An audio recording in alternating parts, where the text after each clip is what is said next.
Assalamu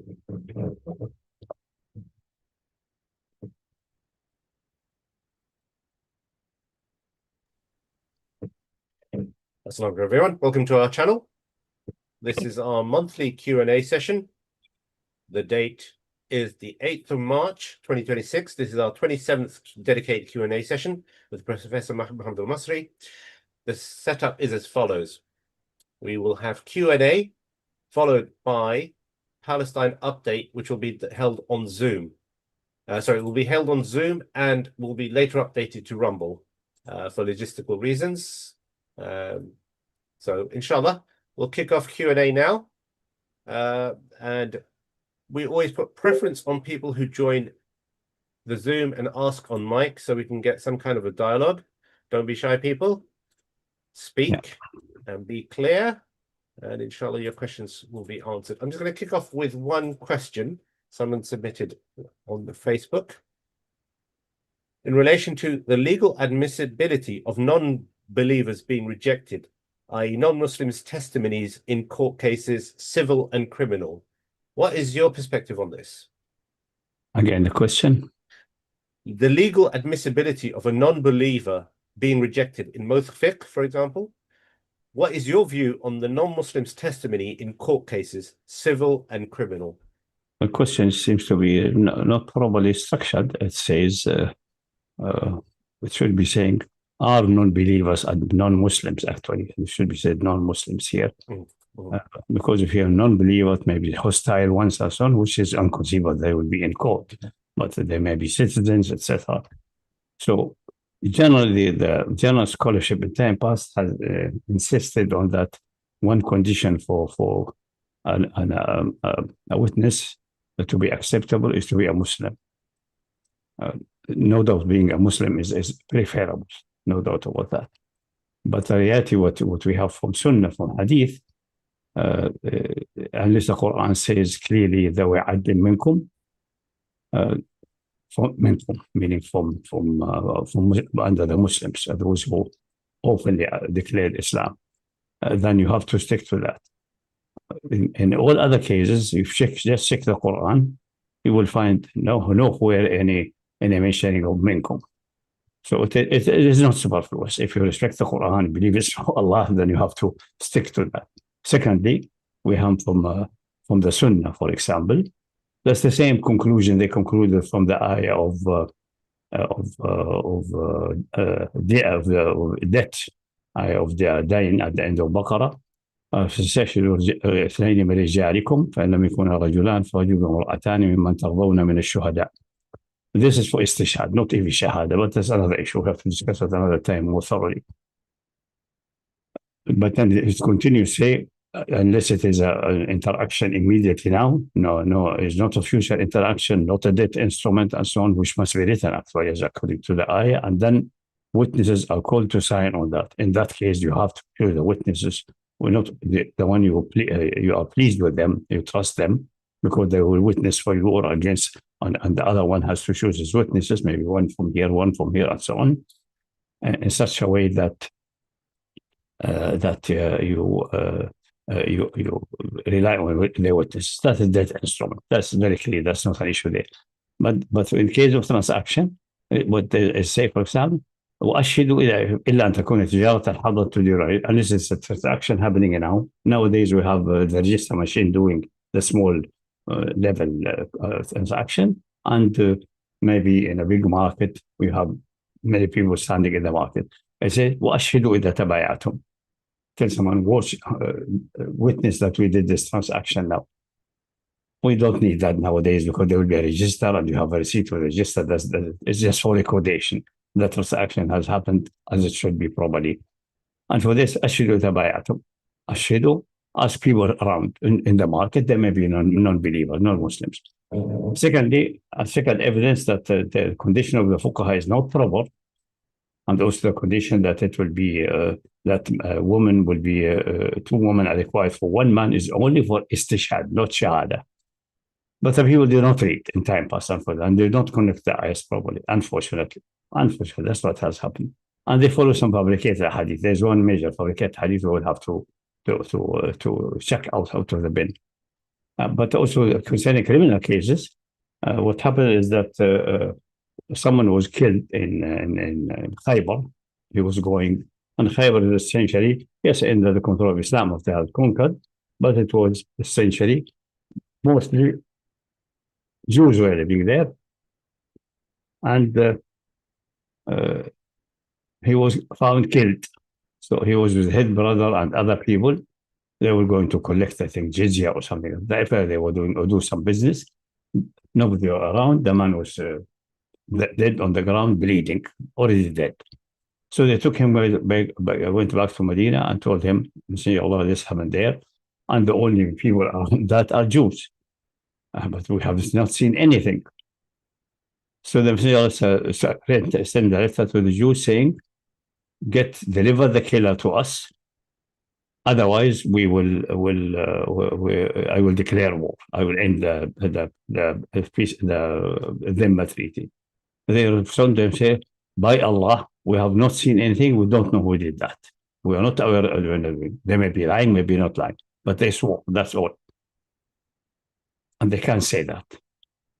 And most of them would be truthful because maybe somebody was there or someone just was ambushing, had a hold hostility to this guy, and then looked right, left, nobody's there, and he killed him and ran away. So even the Jews did not see it. So let's say, okay, the Jews, because it is in their environment and their village, they can declare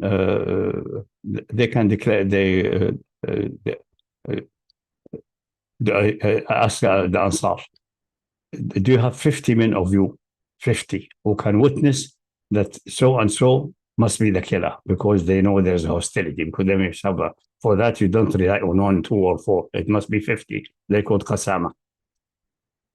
And they said, how can you do Qasama? We have not seen nothing, and so on. Yeah, we know him, maybe he was tied to this and this, him have a skirmish with this guy. That's not enough that he make an oath on that.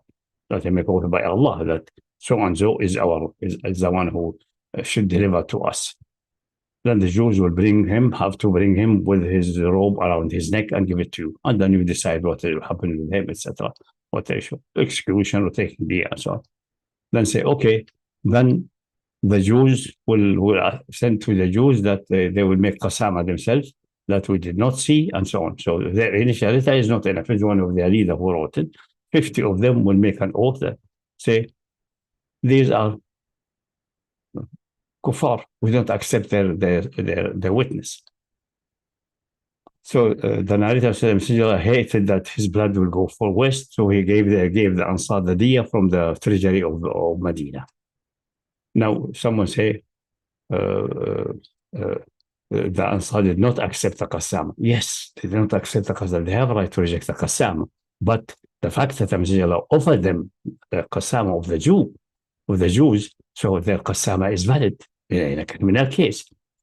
Even if it's 50, but it's not a matter of 50 or not 50. If there's a doubt about even one, then a doubt on the 50. So ultimately, this shows clearly this is nonsense. Concerning, let's just as footnote, concerning women and so on, except the istishhad of the witnessing on death instruments, written death to instruments. That's istishhad. Yes, someone we read it to you, the document, sign that you have heard it and you're witnessing this is the document as read to you. That's a make istishhad. It's not seeing someone committing a crime and run away. That's not istishhad. That's a shahad. So, concerning women, all where in the Quran there is no distinction between a woman, but and adding something more. If they would just have opened their eyes and took a look to the ayah of mula'ana, mutual causation, condemnation between husband and wife, or the husband claimed his wife committed zina, and he has no witnesses except himself. So he himself is the accuser, and he has to get 4 witnesses. He could not get any witnesses. He has no 4. Then what is the procedure? He has to make 5 oaths, 4 oaths. As each oath is a replacement of 1 witness, and he has then to invite the curse of Allah on him if he's lying. She will be requested either to admit or to make 4 oaths that he is lying. under strict oath, under the penalty of perjury. And the fifth, that wrath of Allah will be on her. So 4-4, 1-1. So how come? And she is the one, the accuser, and the one putting the 4 witnesses on their behalf. So 4-4, not 4-8. Consistently, if that's what they claim, was correct. And if it's consistently, she is the accuser. If her accusation is irrelevant, being a single one, inviting the wrath of Allah, this is the fifth one, it should be 2. So that's all inconsistency. That's all nonsense. That's all misogynic ways of the Arabs, which sneaked in some hadith, which can be shown to be fabricated. So I think there's no reason for that, except in that instrument. But you're not going to do a death instrument to someone and so on. But also there's something open there. فاشهدوا رجلين من اثنين من رجالكم فإن لم يكونوا رجلين فرجل مثال. This means most likely the one who will do the istishhad is the one who is the entity, not the one who gives the death. Whatever it is. If both insist to have, then the other side may be a non-believer. You have a death to the non-believer, then he can invite the one he likes, of his own religion. If you argue with him, say, your Qur'an says, get 2 of your men, or 2 women instead of 1 man, plus 1 man. Your Qur'an says that from yourself. I am not a Muslim. I have to take my witness from that. So we'll have them 2 and 2. We'll have documents signed by 4. 2 for the side and 2 on the side. So that's, I think this is mute. The point should be clear, should have been clear long ago, but unfortunately, Fuqaha in time past never analyzed that from the Quran. And then the other hadith, for example, the hadith of Qassama and other hadith. In the case of someone facing death, or he far away in an environment there is no Muslims available, and he wants to dictate a will, then he has to get 2 witnesses from ourselves, from Muslims. If there's no 2 available, because they have to take consideration for this case, if there's no 2 witnesses, 2 Muslim witnesses, أو آخران من غيركم, from the other side, from outside you, and outside Islam. So let's settle the question. Okay, that's it. These main things, the ayah of Quran and the story of Qassama. That's it. There are witnesses to other things, like seeing the moon for that tomorrow is the first of the month, or tomorrow is the first of Shawwal, of the Eid. This is witnessing something, or it's physical, but it is connected to. If you can trust the witness about this, connected to a ritual of Islam, you have to request from the witness to be a Muslim, because you cannot trust a Muslim that he will get Ramadan wrong in an oath. But this is something which is ritual, something which is spiritual. That's it. So that's covered all the cases. Yeah, that's it. Simple. If you take the book of Allah first, make it the leader, then you are done and you are fine. All the other blah blah blah blah blah is nonsense. And the rest they fill by qiyas. All of it is nothing. Here there's no qiyas. Even the Quran blocks the qiyas in the ayat al-mula'ana. Yeah. Good. Okay, good. Okay, next set of questions are 3 questions submitted by somebody. What are your seerah book recommendations? Number 1. One of the best ones is Rahiq al-Makhtoum, Seerah Nectar, from the modern ones. And from the classic one, maybe the best for Makki Seerah, General Seerah, is the Seerah of bin Ishaq, or in the abridged version, because nobody put in Ishaq, because Ishaq as a full Seerah was essentially lost for a long time, and it was too big for many people. And it has a bit of too much rubbish of poetry and so on, which is not well established and so on. But this is not necessarily a fault. I don't think anyone collected all of that in one volume. But the abridged version of Ibn Hisham, that's what the Seerah, when the people say Seerah, mean Ibn Hisham. That's a very classical one. This around the 10th or the 3rd century, 2nd century to the 10th century. Ibn Hisham is a linguist. Actually, that's the reason he can say at some point, as Ibn Ishaq reported to us, or his sheikh, he did not he was not scholarly oriented at the time of Ibn Ishaq. Ishaq died 150 roughly, and this one died 200 something. So he was still a baby at the time. But he has a man in between. And this man in between is the teacher from whom he took, and say, I have this narration and a few things. Bakkai, his main source is Bakkai, the student of Ibn Ishaq, say he ordered me certain things not to unearth for him, most likely things, I don't know, politically sensitive. So say, I respected that order, I'm not narrating that. And I took liberty in discussing the poetry and say the scholars of Arabic, because he's an Arabic scholar mostly, saying that this is poetry is a rethad, is not a Arabic, original Arabic around the advent of Islam poetry. It sounds like Abbasi or something more modern poetry. So it can't be true, something like that. That's a good one. But we have also in between, relying mostly Ibn Abbas, Ibn Hisham, and Ibn Ishaq, plus Hadith and so on, with good verification is the seerah part of Ibn Kathir. If you have that, then you are fine. For the Maghazi, for the Medina part, with the Maghazi, with the conquest and so on, the Maghazi of the Waqidi is top level. I think it's more or less more superior to Ibn Ishaq. All equal. So we have modern one, modern style, cleaned as much as possible, with the mentality of Ahl Hadith. So you have to be watchful in this. Is Mubarak Furi, next up. If you go to the 2nd century, that's Ibn Hisham. And also Al-Waqidi in matter of Medina narrations. The part of the seerah in Medina, which is giving the name the Maghazi, the conquest of the Messenger of Allah, sallallahu alayhi wa sallam. And then if you go to the 7th century, that's Ibn Kathir, he has a nice seerah for that generation, roughly. That's it. And if you want to some modern ones who are focusing on certain like activity and activism and so on, there is Manhaj al-Haraki fi Sirah al-Nabawiyya, the political or the party movements according to the seerah of Munir al-Ghadban. But I think if you take Ibn Kathir, you are not very much wrong. There will be some bits and pieces here and there which are not as good as others, but the general picture is, well, the seerah of Prophet is mutawatir in general. The general picture is without doubt fully mutawatir. But there's still space for another more balanced seerah, which combines the modern methodology with the ancient methodology and be more critical about single stories where, for example, authentic narration contradicts seerah narration. So we're going to be surprised in many cases where the contradiction or differences, the Ibn Ishaq and the ancient seerah narrator are better and more established than the Sahih. But the people got in this mentality that Bukhari, this holy cow. No, it's not true.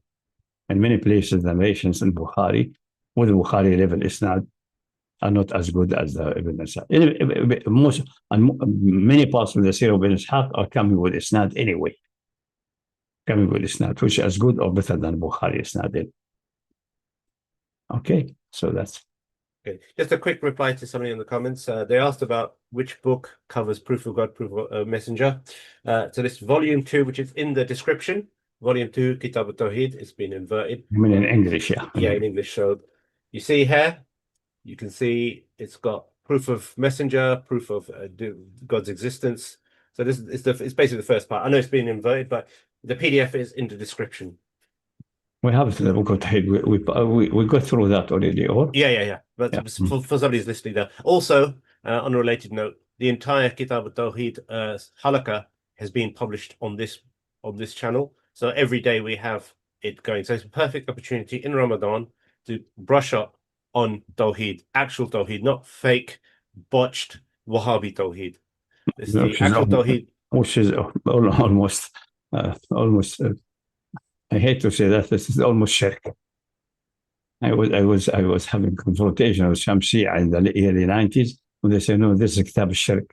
I thought this is more like vengeful response and things like that. But after scrutinizing some of the fundamental philosophical and errors contradicting Qur'an, it's not openly shirk, but it leads to shirk, and has such bid'ah that they ultimately, if they develop intellectually properly, with the necessity of reason, they will end in clear kufr and attributing to Allah certain attributes which makes him not eternal or necessarily existing, which is shirk. Also, some of the But contradictions. I don't like using that word because this will be extreme. It will be sound hostile to the extreme. Also, this just reading in live on the sessions, the evidences that they rely on are completely the end on nothing. Yeah. For example, you'll see for yourself. So, especially the story of Allah. yeah, it's shocking how Nietzsche. And the whole worshipping grave is based on this Allah. Yeah. And so how was it Nietzsche who said if you repeat a lie often enough, it becomes truth? This is what the Mudakhila and the Wahhabis have done. Absolutely. Completely just repeating something and everyone thinking, you've cornered the market on Tawheed while forgetting Hakimiyya. Yeah. And so it's live. It's going live every day. So we'll be caught up. And we also have Mondays after Ramadan, we'll be doing a Tawheed halaqah. Next question that's been submitted in the chat. How is witr prayer performed, particularly when it's 3 rakat? Do you sit for tashahhud? It doesn't matter. You don't. Okay, if I can just finish it, just so that to do justice to this question. Do you sit for tashahhud in any of the rakats other than the last? Do you recite dua qunut? If you don't recite dua qunut, please can the professor advise on when dua qunut is recited? It doesn't matter. Choose anything. Either sit in this after the second, or don't sit and do it thorough. Recite dua al-qunut, or don't recite it. Recite it before ruku', the first rak'ah, or after ruku', the last one. All of this is optional. There's nothing well established there that you can rely upon. Is it? I mean, they're all acceptable though, yeah? They're all acceptable. Yes, no evidence for anyone. Okay. No evidence for one.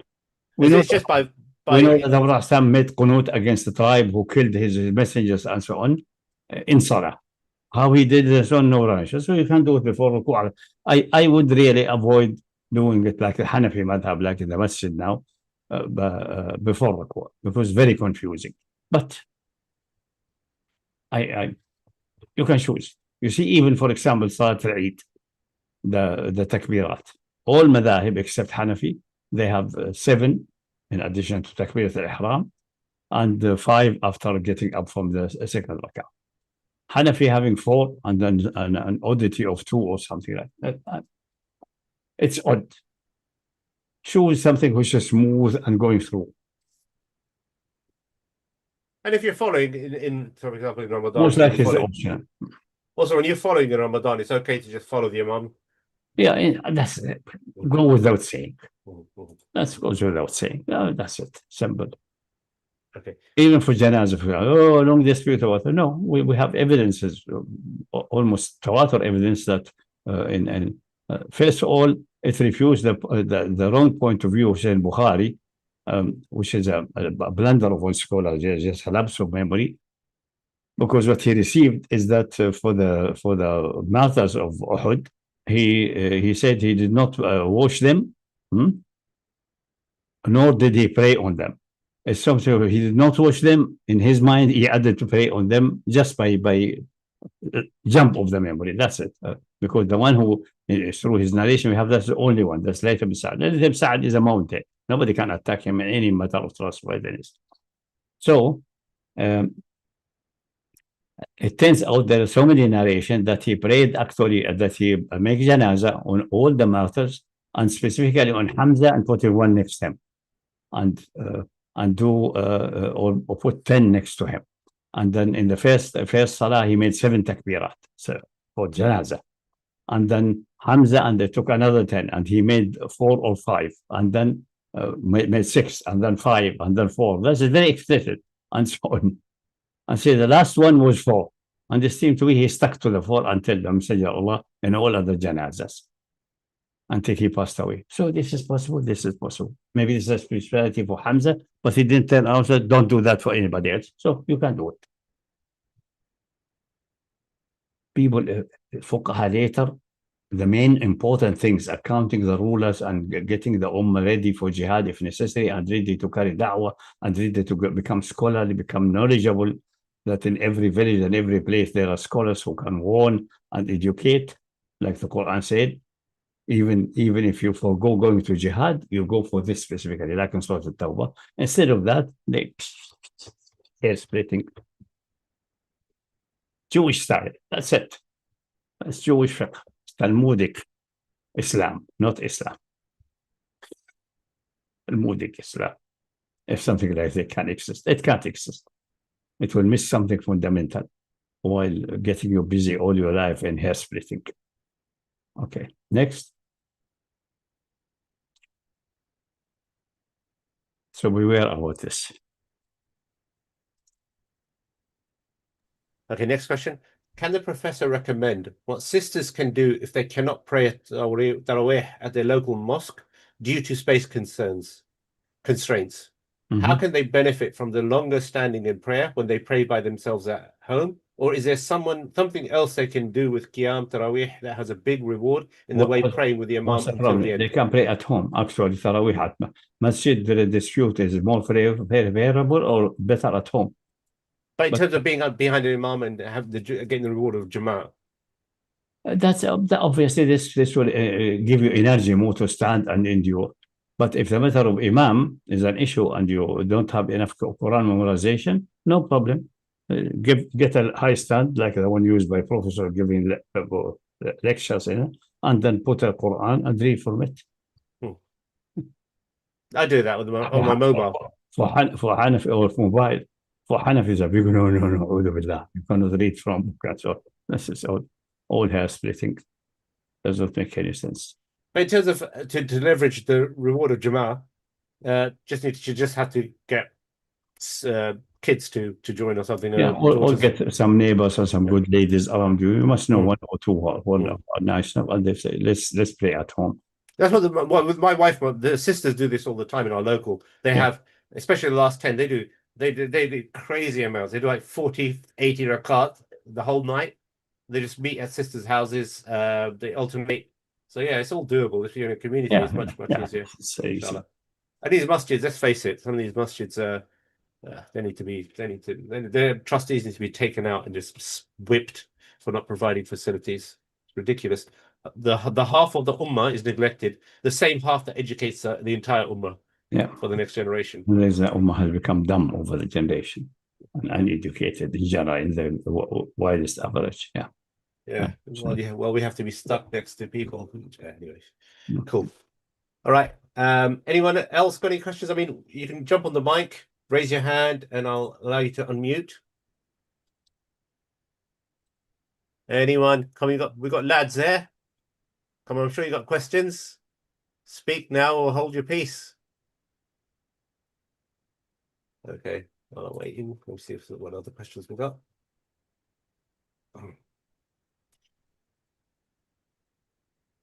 Bear with me a second.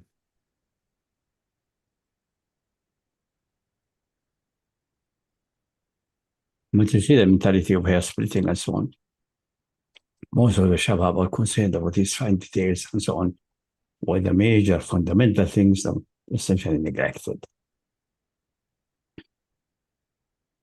Or forsaken, or not aware about them in the first place.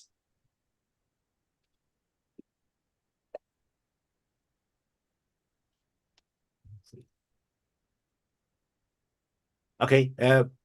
Okay. I was 30 far away.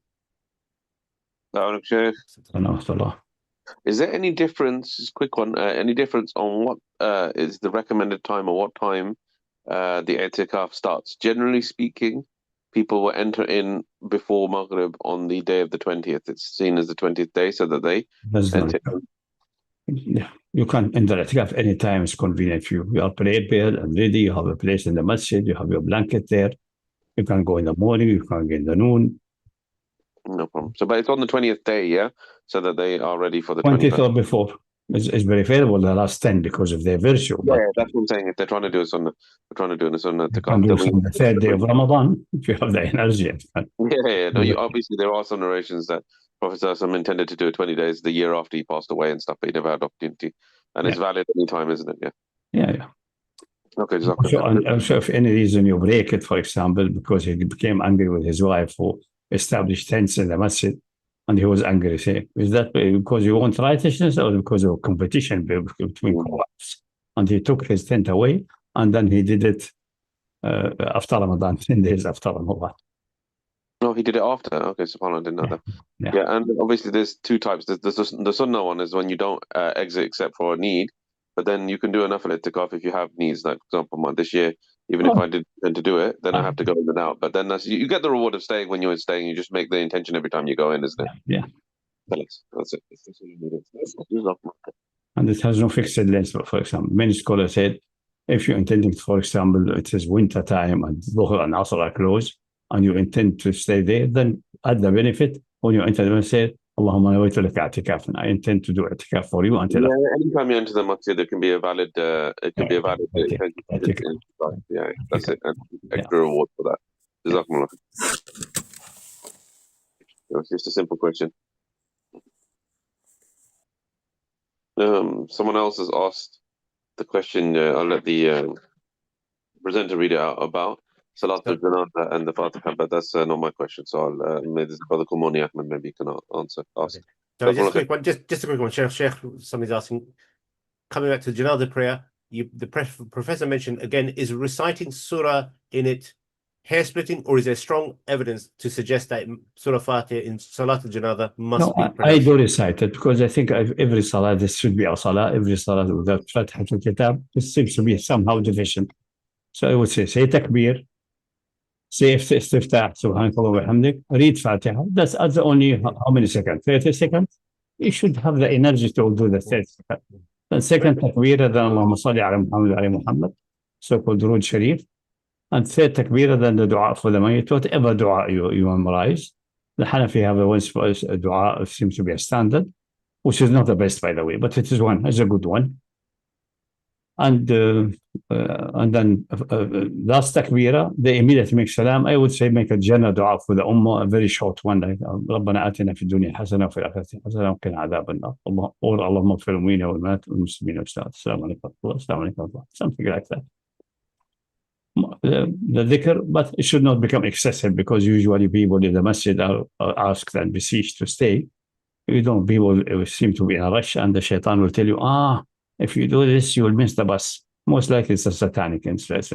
If you do it, it will not take even, if it's done properly, it doesn't take even 1 minute, 1.5 minutes. You can't do a stopping time by Fatiha and the last one, ربنا آتنا في الدنيا حسنة وفي الآخرة حسنة. But I think this is due to the jumud in Hanafi, especially in the subcontinent. I don't think the Hanafi in Turkey and so on are that jumud. They're more flexible in the Arab world.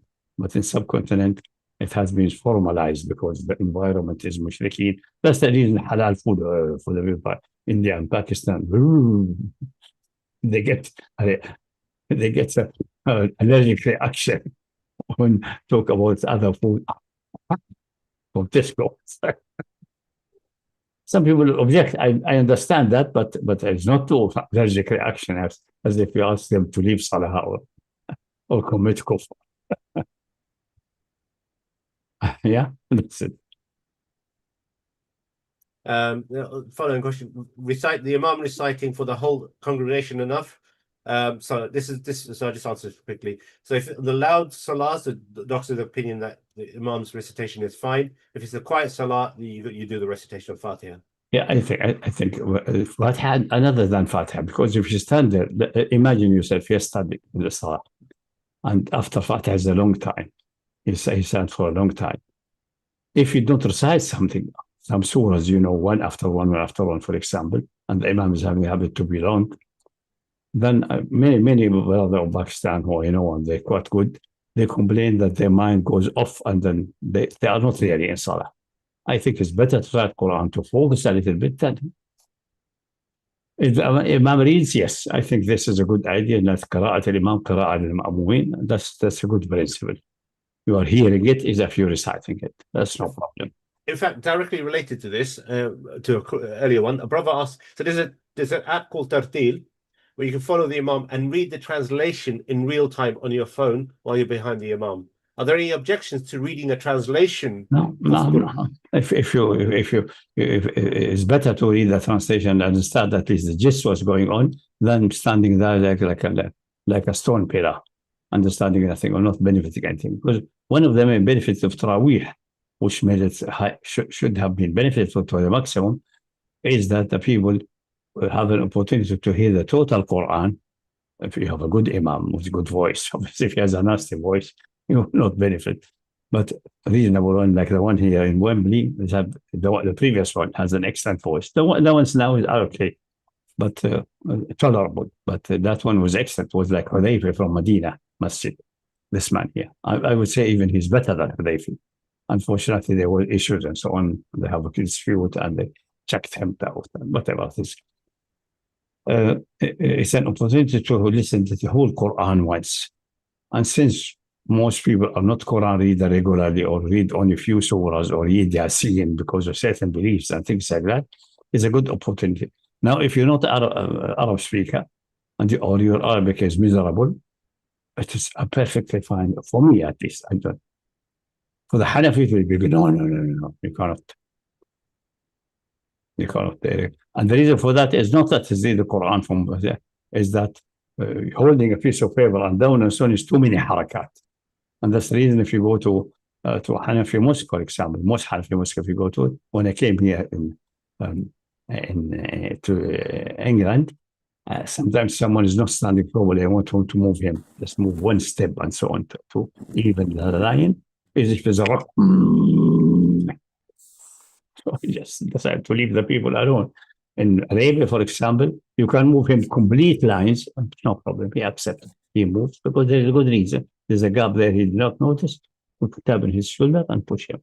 Or he's praying in the wrong Qibla direction, you go and turn him. And they turn with you. Both Hanbali and Shafi from Yemen, because many Yemeni are working in Riyadh in my younger years. And sometimes Salah catch them while they are working in the trees and so on. And they stand, they make a wrong estimate of direction of Salah. And if someone notices, myself or my father knows, they say, I'll go to the brother, turn him, this direction is toward this building. So I go and turn him, and they turn with you. He's just the object. So there's an Hanafi obsession. No movement, any movement will violate Salah. No. It doesn't mean you start praying and not that, unless needed. Yeah. And they said the movement are discouraged and clearly prohibited. Like, for example, said, if you make sujood on dust and so on, then you are allowed to wipe that once and twice, and the same salah, third, and that's it, no more. Because you should have, if you have this sensitivity, you should have chosen the place properly, or you can go to your own sijada or something like that. But after that, you have to endure it. But so also sometimes this is connected with some feeling of hubris and so on. So you have to control yourself in that. That's it, man. That's all it says. But if someone is studying movement or going left and so on, then this shows you really that he's not really in Salah. He's not khasha. But khasha is not, being like a frozen rock. Yeah, okay. Use your good judgment. These things are ma'ruf according to reasonability. If somebody's got a question, unmute, please, bruv. You can unmute.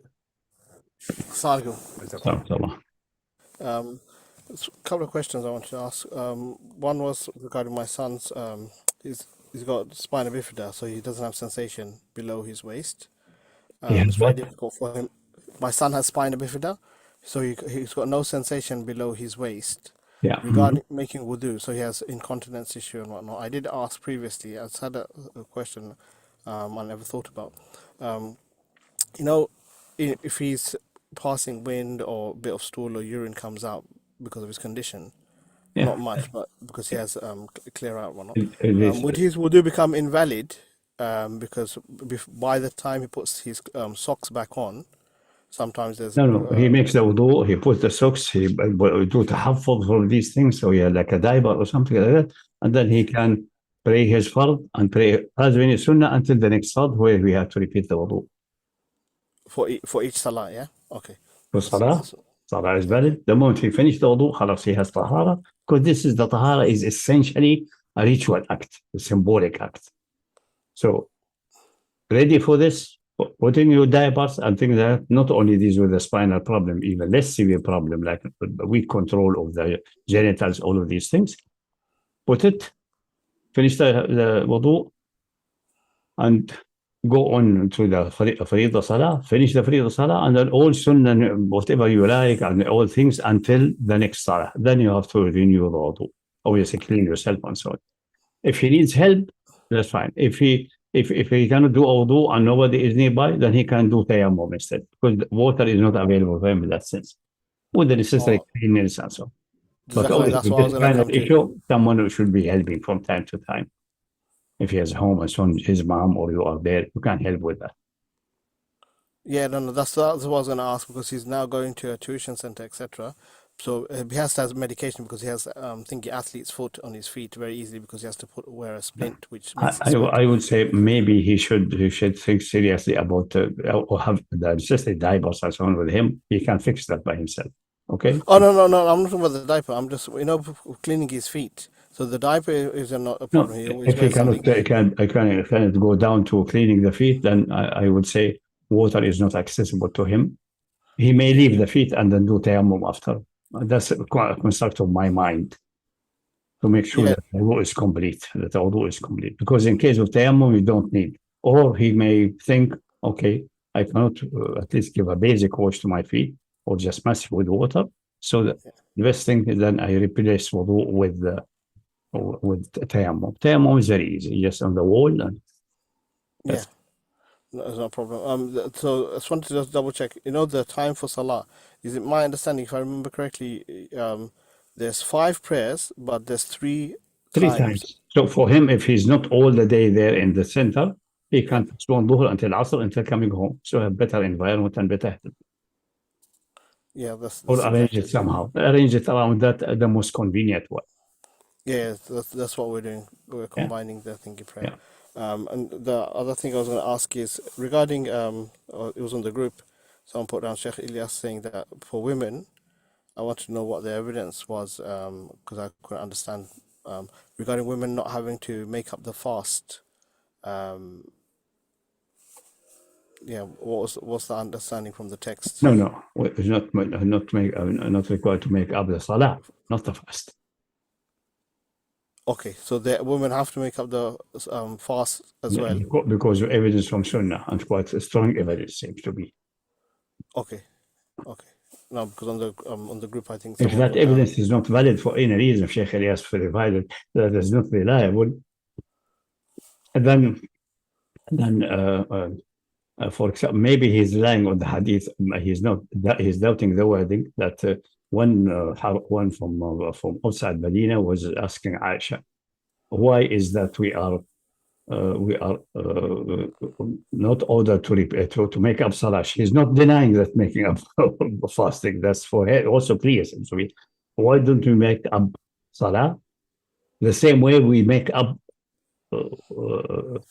fasting? That's her, in the case of menstruation. That's exactly her question. She said, are you Haruriya? Are you from the Khawarij? She said, no, I'm just asking. I'm not Khawarij, you said, because the Khawarij have only the Qur'an. She said, and that also the other one seems to be mutawatir. She said, we were commanded to not to make to make up the siyam, and not to make up the salah. We were commanded that. So how you understand the question? My understanding that she regarded that making up the fast is normal, it's standard. Should be no issue about that. But making up the salah, okay, that's what we commanded. Someone say commanded by me, by senior Sahaba, by this, not by the senior Allah. I doubt that certain interpretation is good. We have been commanded, meaning for the messenger of Allah. Because these things, no Sahabi will command something which is not established. Besides Ramadans, there have been plenty of Ramadans, and nobody was ever reported that there's a command to make up salah. As a matter of the command is almost clearly that making up salah, which has been missed deliberately, cannot be made. You have to do tawbah and go back. If you believe it's an act of kufr, you go back to Islam, do tawbah, have a wash, and all of these things, and then just bring all the kind of charity and things like that. But cannot be made up. which you should never do in the salat in the intention of making that up. Although many fuqaha made a blunder or mistake in that. And if you miss a salah because of sleeping and so on, or because you forgot it, then you moment you remember it, or the moment you wake up, you do it, and there's no kafara of what except this. That is the case you are sleeping and so on, and you missed it by forgetfulness, never by deliberate. Yeah, so you have to analyze that more thoroughly. But in the case of, I don't know what Sheikh Elias said. Maybe you should summarize it and writing the main points, and we can discuss it. And what's his evidence for that? So just to clarify, so there's no, so the question now she was asking basically in the context that, look, we have to make up thingy fast. Why not salah? Yeah, that's the question. That's the question as narrated. Yeah, but So there is no other hadith which there's no hadith. As far as I remember, maybe Sheikh Elias comprehended these things. Okay, no worries. But it's clear it was so common and so clear that I just said, are you Haruriya? And quote her by that. Okay, Jazakallah. It seems to be, but verify what Sheikh Elias said, exactly his evidences, put them note point by point, and we'll go from there. Inshallah. Jazakallah. The professor mentioned, as next question, so somebody's asking, the professor mentioned we have neglected more important issues and focused on hair-splitting issues. What's your advice for young children who will be the next generation? How should we educate them so they don't get involved in kind of hair-splitting issues, so as we have in previous generations? Exactly what we are doing here. As the Quran is the master, give him basic understanding of the Quran, and just every time when this hair-splitting comes, just smile.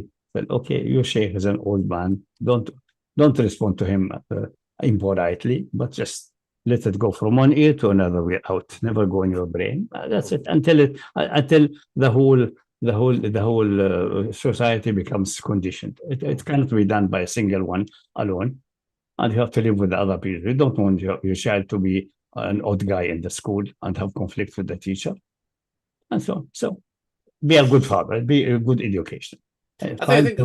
Find your method. It's the difference between if the child is going to the Sunday or Saturday school for Molanas or going to the regular school and so on. And there's different maybe in England, or even the mosque schools have progressed a little bit than in a village in Pakistan. So you have to, unfortunately, you have to adjust to that. Also, certain things that underpin this is the issue of general permissibility. Yeah. About things. So, for example, to frame something, and when they get older, to frame the question, I understand what you said. Can you bring the evidence that prohibits this, etc., etc.? So, educate them with this. If anyone thinks this is haram, where's the evidence that's haram? It's halal. That's a basic ruling. So they should be given that. And secondly, how to deal with the issue? I don't know.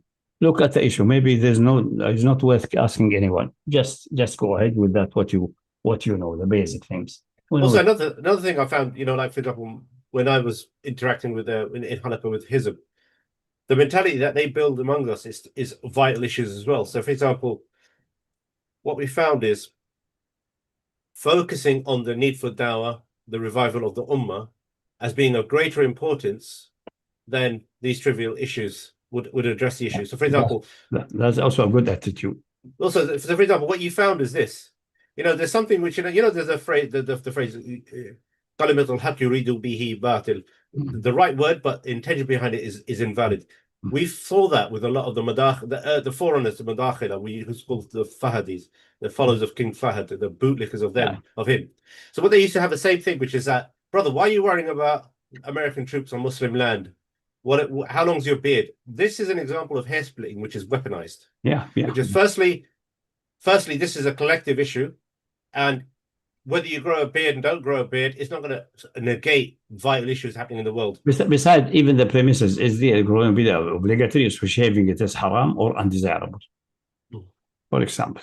So for example, for having an intellectual, ideological approach to it addresses a lot of these issues as well. And you can bring up kids like this. So, for example, a friend of mine, he does seerah class, and a lot of kids turn up to that because seerah has a direct connection to current events and understanding the need for the ummah, the struggle of the ummah, and the example of the Prophet ﷺ of not being somebody who would fixate on, if a person makes a mistake, he'll be lenient towards them, etc., etc. But when it came to injustice, he would, the ayahs all to discuss about, wailul mutaffifin, etc., etc. So the Islamic paradigm is that, whereas what the Mudakhila have done is they've usurped that mentality. So building them a strong mentality. So there's plenty of good resources. So you've got, for example, Hizb ut-Tahrir. You've also got Sulaiman. You've got all these good people out there. Who have this kind of approach. Sulaiman, for example, mashallah, has been very, very active on the issue of Palestine, and he's very approachable as well. So all these kind of things, these kind of resources are available to us now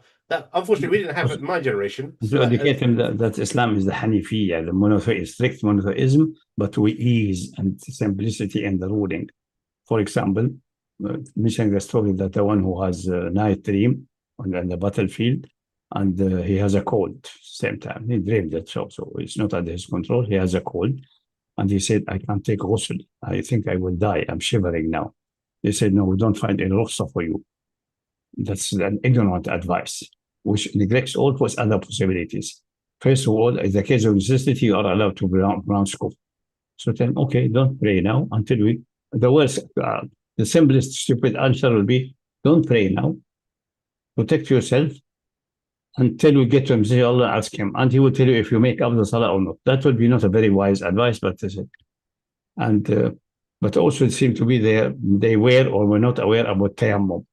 Secondly, but they can't be blamed for that. They may say, okay, you do tayammum, you don't need to ghusl, you don't need nothing, you just pray as you are, because it's impossible for you to do ghusl. That's the second best. The third, if they are aware, maybe they were aware.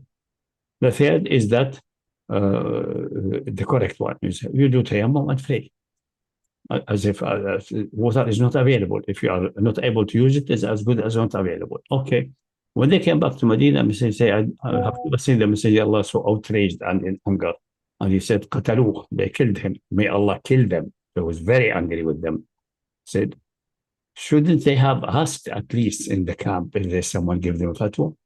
Or use one of the, he didn't mention that use one of these other fatwas, but this should come to everyone's mind. It's so famous and well known. But they didn't. They are Hezbollah. They have this Jewish Talmudic strain in them. They're like, no, haram. No, that's derogatory. Yeah, most likely halal, but let's see. In that situation, you are a necessity, you are shivering. No need for wudu even. No need for the, maybe they're not aware of what tayammum. So no need for wudu. Pray. Or you need for wudu and prayer may be invalid. Let's wait until you get to the Messenger of Allah. Both of them would have been reasonable ways. So, هلا سألوا الجاهل, they are ignorant, they're clearly ignorant. And they're giving fatwa. That's it. And also we have to, that's a good example to give to the kids because they understand that. And also give them the advice of Ibn Hazm about the ijtihad required from everyone. We just ask about who is the best scholar there and ask him specific question. What's the ruling of Allah and His Messenger according to your best conviction? Nobody can be sure that he will hit the ruling of Allah and Messenger. The best messenger. If he tells you, I will give you the fatwa of Malik, say, I don't want Malik. I want what Allah. If the fatwa of Malik, you believe is that what Allah and Messenger wanted, no problem. Just give me the one on your own responsibility. If he does, take it on his responsibility. If he doesn't do, then find someone else. This is an ignore. This is not Ali Alim. Simple fatwa. You can educate the kids easily. Yeah. Okay, next question. Do you have any tips on making the most of tarawih behind an imam for those who are learning Arabic? Was that? I didn't. What was any tips? Any recommendations? Any? These are how to educate yourself. You should be recommending the way you are doing. How would you that you focus and the best way maybe in the same time when you're hearing the ayah, you know a bit of Arabic and you have the translation, so you notice one word or so on that makes some sense. And then after the 2 rakahs are finished, maybe a new word and so on, you make salam and then you write the word in the notebook or something like that. Develop your own technology. Some people find this way is good. Some people repeat that word several times in ruku' after Subhan Rabbi al-Azim, for example, and they say, the word, the best translation for that word seems to be this one, according to this translation. But you have to choose a good translation, a wise one, like the one we recommended, etc. And this Yeah, will, that's- you learn one new word and so on, depending on the way you feel accommodating.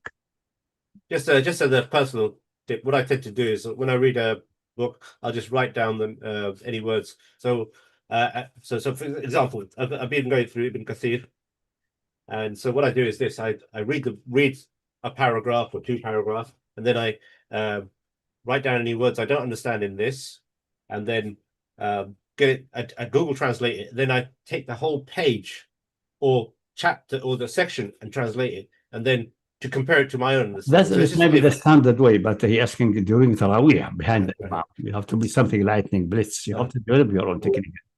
I never needed that need. I never thought about this question, for example. So you have to develop and tell us. I developed this and this today. I think it's a good idea for the brothers. Brothers and sisters, try not to be only spoon-fed. Try to, we try to give you as much as we can. We are, inshallah, milking for you, but sometimes also you milk for us. So we get some milk without straining our muscles. I mean, on a personal note, I mean, what I find is there's a lot, a lot of good advice out there from Yeah. like, for example, there's a thing called atomic habits, which is one of the biggest problems that we have is sticking to a habit. And I remember Sheikh Ilyas, for example, he did a halakha, and he mentioned that hadith where Rasulullah Allah loves those actions which are consistent. Yeah. And that actually ties in with atomic Even habits. if it is little action, but it's Mm. consistent every And- day.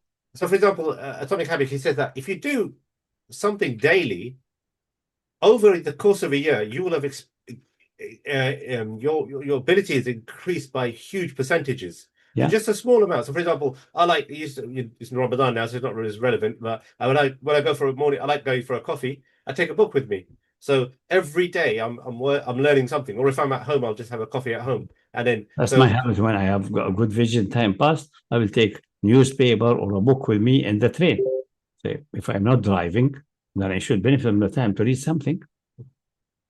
So all these things. I'm used to read heavy things, so I can take, for example, a book about the philosophy of Kant. People say, what is this guy reading? Most of them are reading novels and things like that. Okay, everyone reads what benefit him, what he thinks believes in him. Okay. The next question, maybe we can wait till the Palestine update, which is, what's the situation? Are you aware of the situation between ground war between Pakistan and Afghanistan? Not very much. If he is aware about any detail, he should give us. We don't report everything. We are not watching the whole universe. If he wants something and he wants to give it as input, that's fine. He can give it now. Yeah, I mean, it came on text, but the thing is, I mean, as a synopsis, Pakistan has been attacking Afghanistan on the pretext of TTP attacking them, but TTP being under Pakistan's umbrella anyway, in Pakistani territory, and they've been attacking. Yeah, I mean, to be honest with you, as a general rule, anything that Pakistan does, is nefarious. Let me just, my belief in summary, they will be cutting their own legs. The American tried that in the past for 20 years, they ended that. And this mafia, unfortunately, controlling Pakistan, they think they can get away. That's always the shaitan tell you, the evildoer, oh, what you're doing is excellent. You are doing not what other than you are improving, you're advancing, until he gets you to your own demise. That's it. Yeah, that's it. But the details I'm not following because I know what's going on. They know that. I think if the treaty was in Pakistan, Afghanistan, they will educate him step by step because they are more close to Daesh than they are to Taliban and the ancient Al Qaeda. But the Pakistani leadership are playing the game of confusing issues and so on.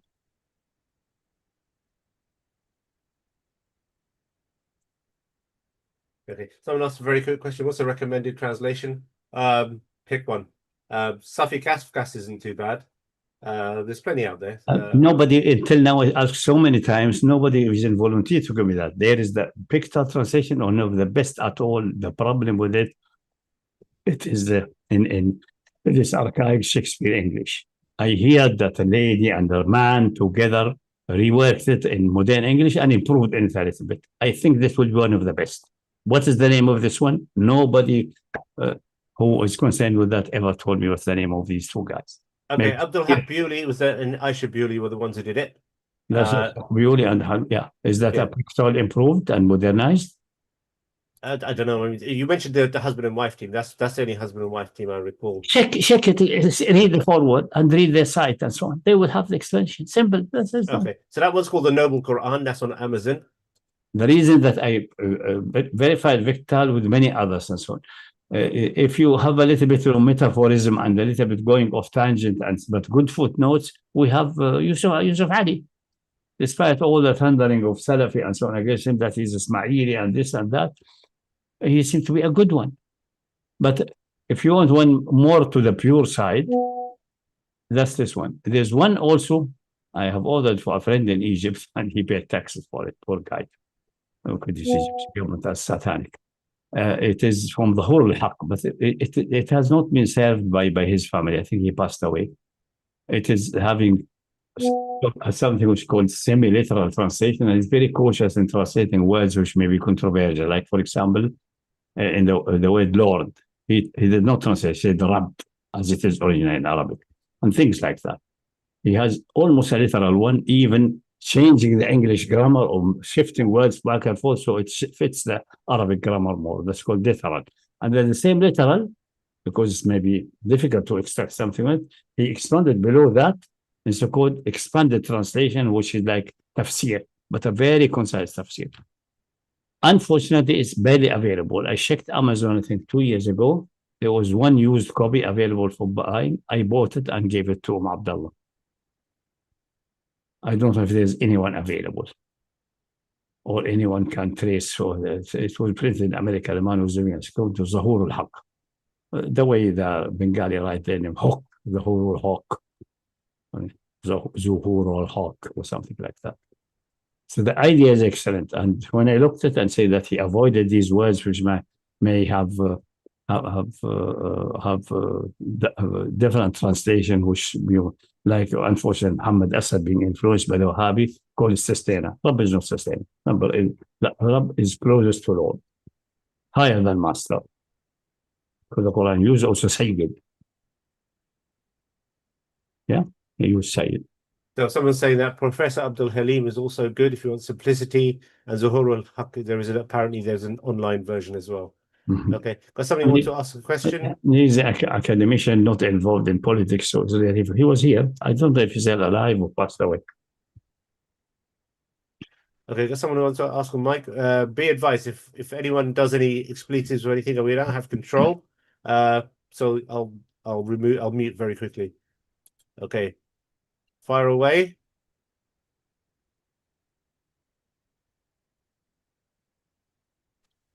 Assalamu alaikum. I have a question related to the insurance. So I have listened to one video the Sheikh make when I think he said insurance is allowed, but I want to know if there is like a proof or a structural proof that can prove that, okay, I can take insurance even though, like, if I take it today and I stay 1 or 2 years without being sick, I still have to pay money to the insurance. Yeah, you have to pay, but that's the deal with the insurance in any type.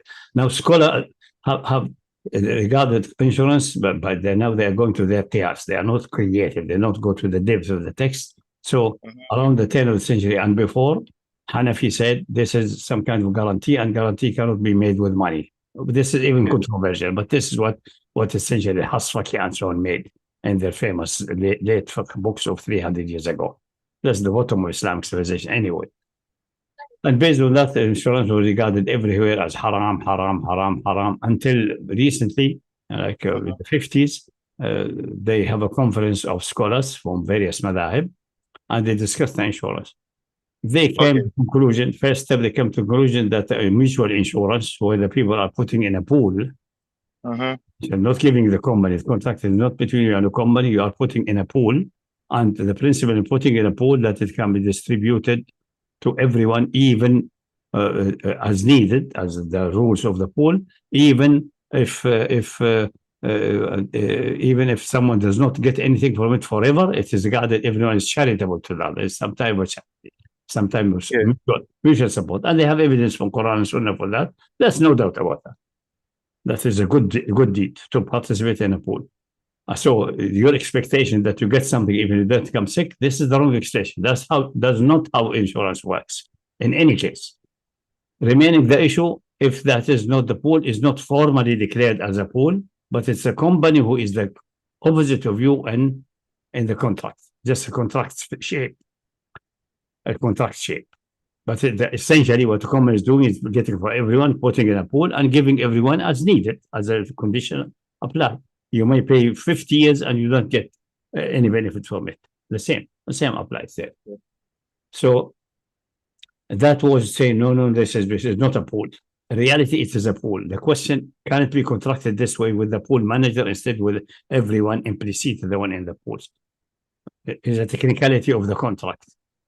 And then they said, no, it has to be a pool in this way. Later on, Sheikh Zarqa and his son from the University of Damascus, they're only one dissent and say, no, this is a new type of contract. We don't have that in Islamic history. And the basic ruling about contracts is permissibility. And the moment they are concluding is binding. Okay.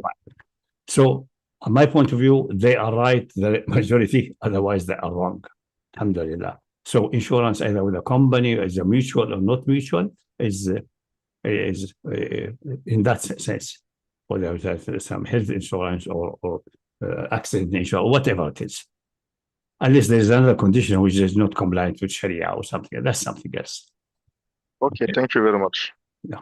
And can you give me back the name of the scholar who made a meeting and One decided is Zarqa, I think Zarqa and his son, Muhammad Zarqa, or Zarqa. Muhammad Zarqa. Thank you.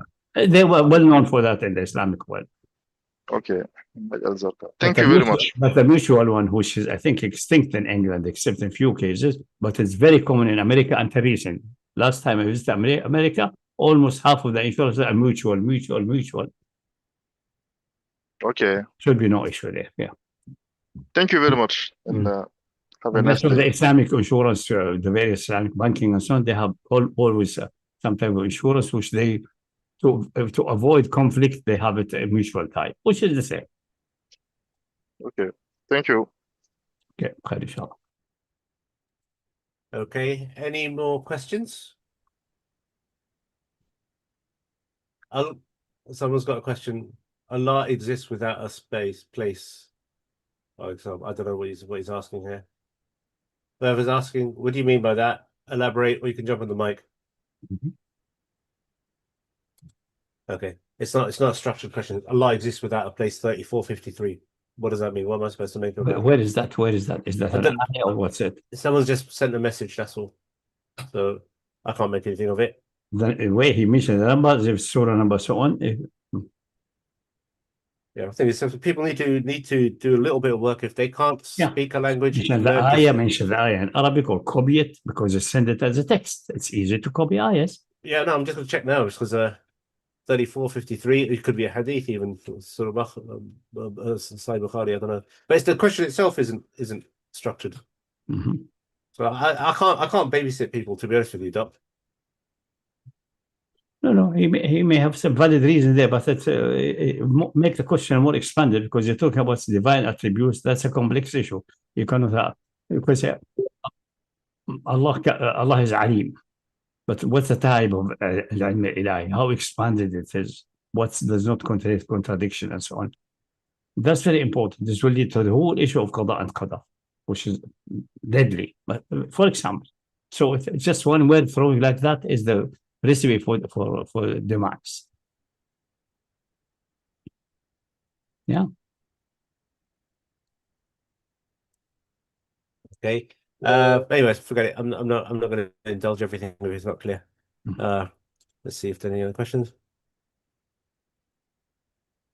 Okay. Let's see. Anyone else got any questions?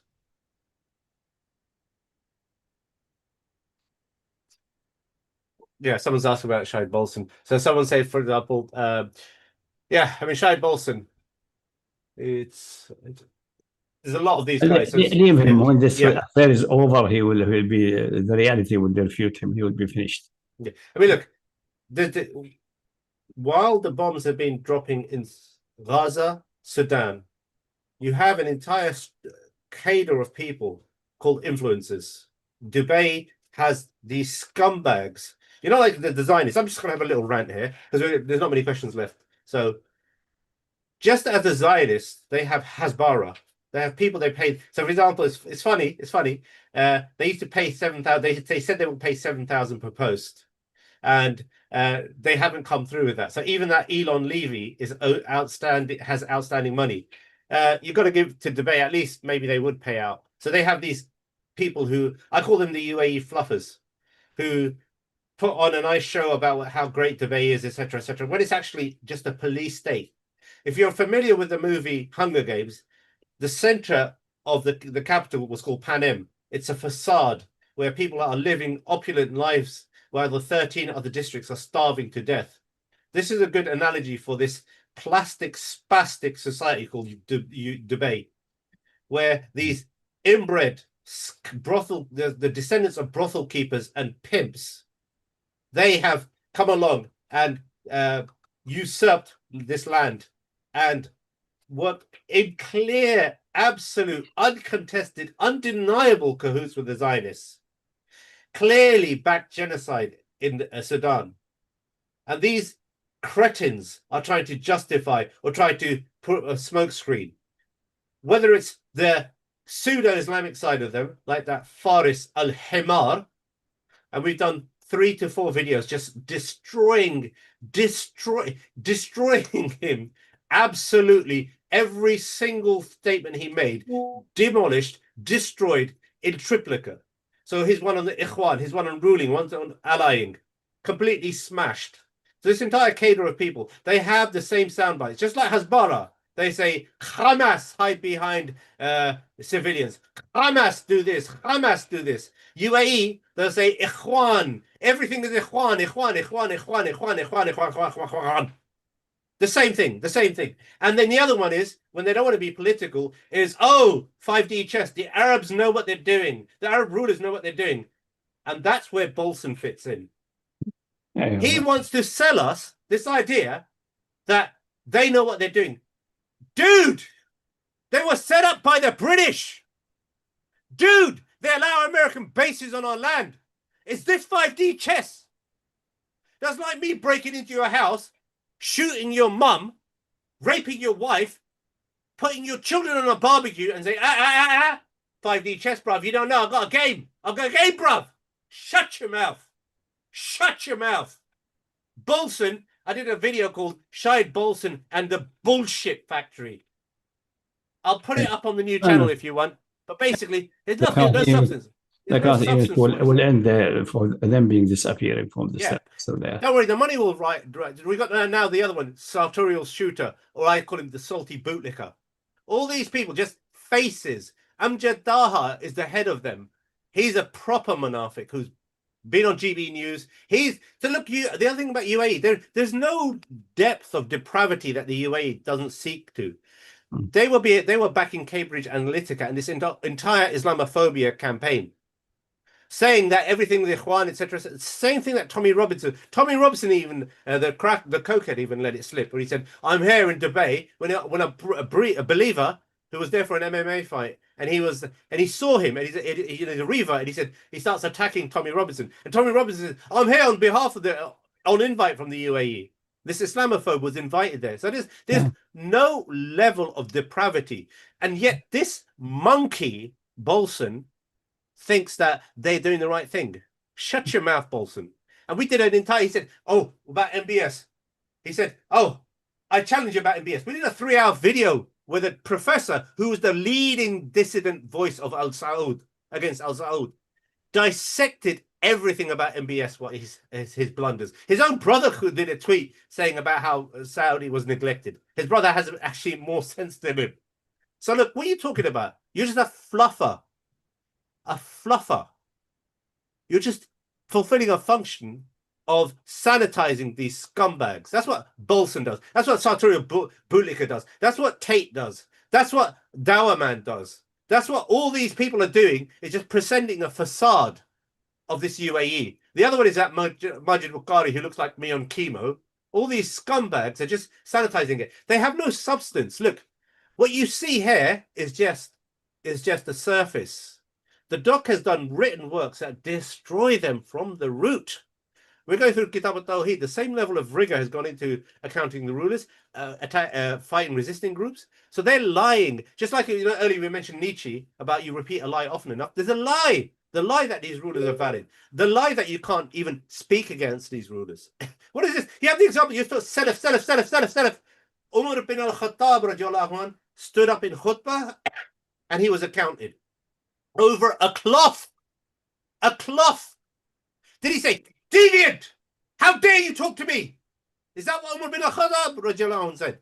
How dare you address me? How dare you tell me about putting a limit on dowry? When a woman stood up and said, why are you putting a limit on dowry? Is that so? Did Umar bin al-Khattab say, I'm going to strike your neck because you spoke up? You accounted me. I think you stop here. These guys. Yeah, but things look, this is on the subject of seerah as well. You have the they are example. kafir tyrants. That's the specification. They're tyrants and kafir. But it needs to be reiterated because people, again, a lie becomes repeated and repeated and repeated because they have their petrodollar, which is drying up because prostitutes are probably more expensive than a better payoff for them now than these other prostitutes like the madkhalis. Because they've weaponized this lie, they've repeated it. This is the forum through which these lies will be debunked. And the UAE has been so badly debunked to the extent that people are cheering when they get a slap by Iran. Now, we're not fanboys of Iran, but we know that right now the enemy is Israel. They are the enemy, and the Arab rulers are the enemy. Anyways, we can kick over onto question and answer because there's no more real questions. Hold on 1 second. Is another important about debate? Any further questions? Sorry, it says that we should be someone saying that any question about any information about whether you have to do wudu every time we stand to pray, or is it? He's saying that from reading the Quran. So this brother was having a discussion with his father, and he is saying that you need to do your wudu every time you pray. Let's see if I can bring the ayah referencing ayah 5:6. إذا قمتم إلى الصلاة فاغسلوا إلى آخره. Let's see. They've changed Islamic awakened. They changed the look out of it a bit. So this ayah. يا أيها الذين آمنوا إذا قمتم بالصلاة فاغسلوا وجوهكم وأيديكم إلى المرافق وامسحوا. I'll read the translation. Oh, you believe when you stand for prayer, then wash your faces and your hands till the elbows, and wipe your heads and your feet till the ankles. But if you are in a state of ceremonial impurity, then purify yourselves. But if you're on ill or on a journey, or has come any of you from the toilet, or has had contact with the women, and not you find water, then do with clean earth, then wipe your face with your hands, and it does your hands with it. Allah does not intend Allah to make for you any difficulty, but He intends to purify you and to complete His favor upon you, so that you may be grateful. So it said, is it for every salah? Is it 2 ayahs in sequence? You mean you want to go to the next slide? Are they in sequence, the 2 ayahs? This one ayah.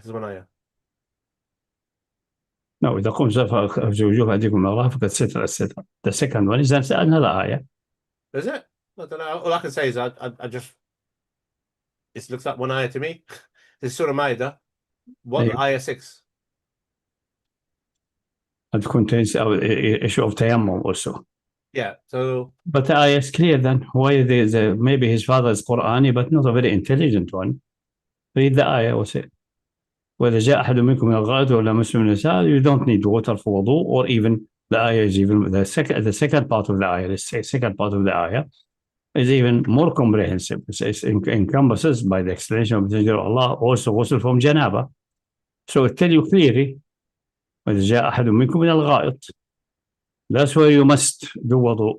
Otherwise, you're standing for salah for only, and you already have finished the gha'it in the morning, and you are having purity, you don't need.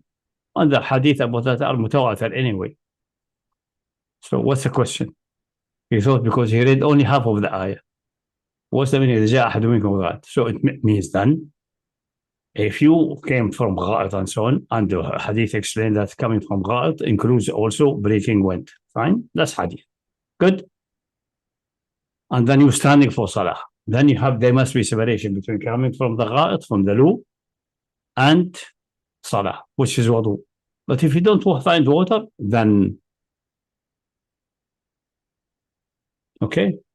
But that condition that you came from al-Ra'at right now is shifted later because it covers also the issue of tayammum, which is good only for wudu.